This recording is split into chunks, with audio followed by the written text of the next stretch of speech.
రైతులకు మాత్రం కెనాల్ అంటే కనీసం అవగాహన లేదో పట్టిలేదో నాకు తెలియదు, కానీ చాలా దారుణమైన పరిస్థితి ఉంది.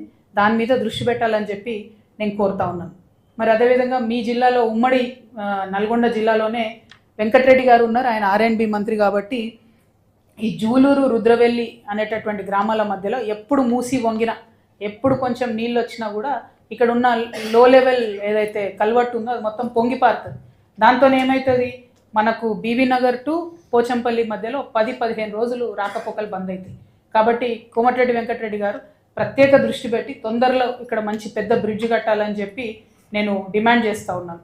అదేవిధంగా భువనగిరిలో చూసుకుంటే ఆలేరులోనేమో 153,000 ఎకరాలు ఇవ్వాలి కాళేశ్వరంలో అనే ఆలోచన ఉండే, 1 ఎకరానికి నీళ్ళు రాలే.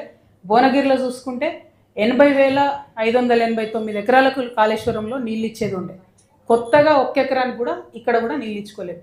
అంటే పక్కనే పెద్ద పెద్ద కొండపోచంపల్లి లాంటి ప్రాజెక్టులు ఉన్నా కూడా ఈ 2 నియోజకవర్గాలకు, ఈ జిల్లాకు మాత్రం కాళేశ్వరం నుంచి 1 ఎకరం నీళ్ళు రాకపోవడం అన్నది నిజంగా అన్యాయం. అదేవిధంగా ఇప్పుడు ఇంకొక కొత్త ప్రాబ్లం రాబోతూ ఉన్నది. మనందరికీ తెలుసు రేవంత్ రెడ్డి గారు ఆర్ఎస్ఎస్ చీఫ్ మినిస్టర్ అని, ఇంటర్నల్గా ఈయనకు మొత్తం బీజేపీతో అండర్స్టాండింగ్ ఉందని. ఎందుకంటే అదానీ గారు డ్రై పోర్ట్ పెడతామనేటటువంటి ఒక అపోహను క్రియేట్ చేసి 300 ఎకరాల ల్యాండ్ కొన్నారు. ఎక్కడది, మన బునాదిగాని కాలువ దగ్గర కొన్నారు 300 ఎకరాలు. చెప్పేటప్పుడేమో డ్రై పోర్ట్ పెడతాం, ఇక్కడ అందరికి ఉద్యోగాలు వస్తాయని చెప్పారు. ఇప్పుడు ఏం చేస్తారు, అందులో 65 ఎకరాలలో సిమెంట్ ఫ్యాక్టరీ పెడతాం, అంబుజా సిమెంట్ ఫ్యాక్టరీ అంటారు. ఇక రేవంత్ రెడ్డి గారు open door policy for Adani కాబట్టి ఆయన పర్మిషన్ ఇస్తుంది. ఇస్తే మనకు ప్రాబ్లం ఏమవుతుంది, బునాదిగాని కాలువ కూడా కలుషితం అవుతుంది. ఇప్పటికే పైన హైదరాబాద్లో మొత్తం మూసిని కంపు చేసి ఇక్కడ పంపిస్తున్నాం మేమందరం. ఆ తర్వాత మూసి ఎక్కడెక్కడ ఉంటే చుట్టూ పరిశ్రమలు, ఆ కాలుష్యం అంతా మూసిలోకి.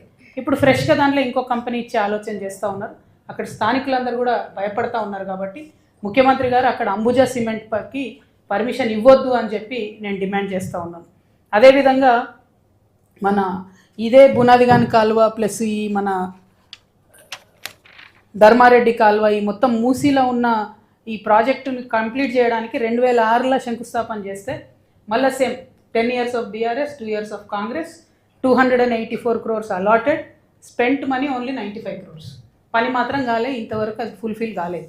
దీని మీద జిల్లా మంత్రులు దృష్టి పెట్టాలని చెప్పి డిమాండ్ చేస్తూ ఉన్నాను.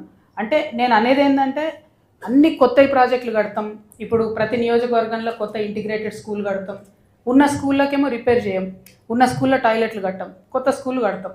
అంటే ఎవ్రీ న్యూ గవర్నమెంట్ న్యూ స్కూలే కట్టాలని చూస్తే ఉన్న స్కూల్ ఎట్లా అనేటటువంటి కాన్సెప్ట్ మీద దయచేసి భువనగిరి జిల్లా ప్రజలు, మేధావులు ఆలోచించాలని చెప్పి నేను డిమాండ్ చేస్తూ ఉన్నాను. అదేవిధంగా మన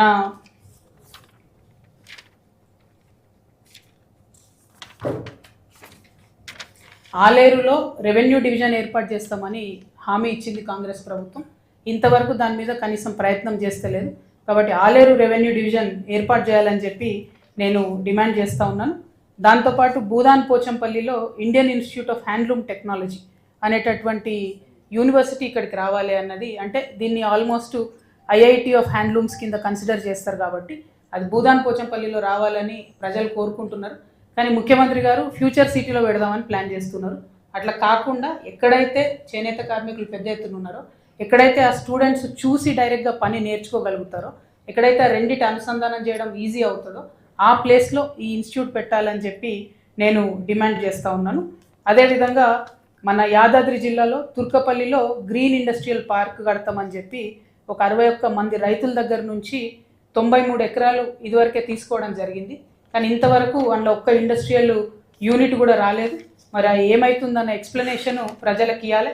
ఎందుకంటే రైతుల దగ్గర నుండి ల్యాండ్ తీసుకుంటారు, ఏమాత్రం కూడా జవాబుదారీతనం లేదు. నిన్న బస్వాపూర్లో కూడా పాపం ఆ ఊరోళ్ళ ల్యాండ్ అంతా పోంగా ఇంకొక 60 ఎకరాలు సేకరించారు. మళ్ళీ ఎందుకు అంటే పార్క్ కడతామని.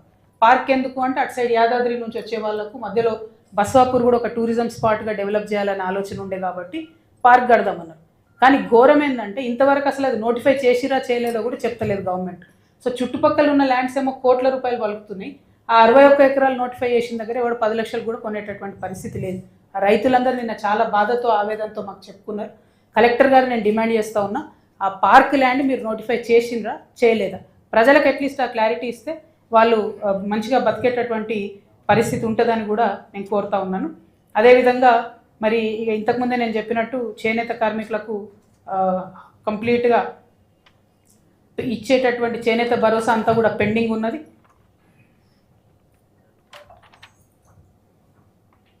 ఇంకా చాలా పేజీలు చిన్న చిన్న సమస్యలు ఉన్నాయి. అవన్నీ చెప్పి మీకు ఇబ్బంది పెట్టదలుచుకోలేదు. కాకపోతే ఒక్క విషయం మాత్రం నేను చెప్తాను. జాగృతి ఏ జిల్లాకు పోయినా, ఏ జిల్లాలో పర్యటన చేసినా, పోయినామా వచ్చినామా అన్నట్టు కాకుండా అక్కడ మళ్ళా పటిష్టంగా కమిటీలను నిర్మాణం చేస్తాం, పటిష్టంగా జాగృతి క్యాడర్ని నిర్మాణం చేస్తాం. ఎక్కడికక్కడ సమస్యల మీద కంటిన్యూస్గా పోరాటం అన్నది కొనసాగిస్తామనే విషయాన్ని ప్రజలందరూ కూడా తెలియజేస్తూ, మరి ఈ రాష్ట్రంలో తెలంగాణ జాగృతి గత 19 సంవత్సరాలుగా మీ కండ్ల ముందే ఉంది, ఉద్యమం చేస్తుంది. నేను మీకు కొత్త కాదు, మీరు నాకు కొత్త కాదు. నేనేదో జాగృతి ఇవ్వాల నాకు బీఆర్ఎస్తోని ప్రాబ్లం వచ్చిందని పెట్టుకున్న కొత్త సంస్థ కాదు. చాలా పాత సంస్థ, 19 సంవత్సరాల నుంచి నడుస్తున్న సంస్థ, అనేక విషయాలు మాట్లాడినటువంటి సంస్థ. ఉద్యమ కాలంలో మన యాస భాష మీద ఎవరైనా వెక్రింతగా మాట్లాడితే డైరెక్ట్గా పోయి ఉద్యమాలు చేసిన సంస్థ. బతుకమ్మ మన పండుగ, బోనాలు మన పండుగ సగర్వంగా చేసుకోవాలని ప్రపంచానికి చాటి చెప్పిన సంస్థ. కాబట్టి ఈ సంస్థ ద్వారానే ప్రజల్లోకి వెళ్తూ ఉన్నాం, సమస్యల మీద పోరాటం చేస్తూ ఉన్నాం. నేను ఓట్ల కోసం కాకుండా ప్రజల కోసం పనిచేస్తున్నా అనే విషయాన్ని మళ్ళొకసారి తెలియజేస్తూ ఉన్నాం. ఎందుకంటే మొన్న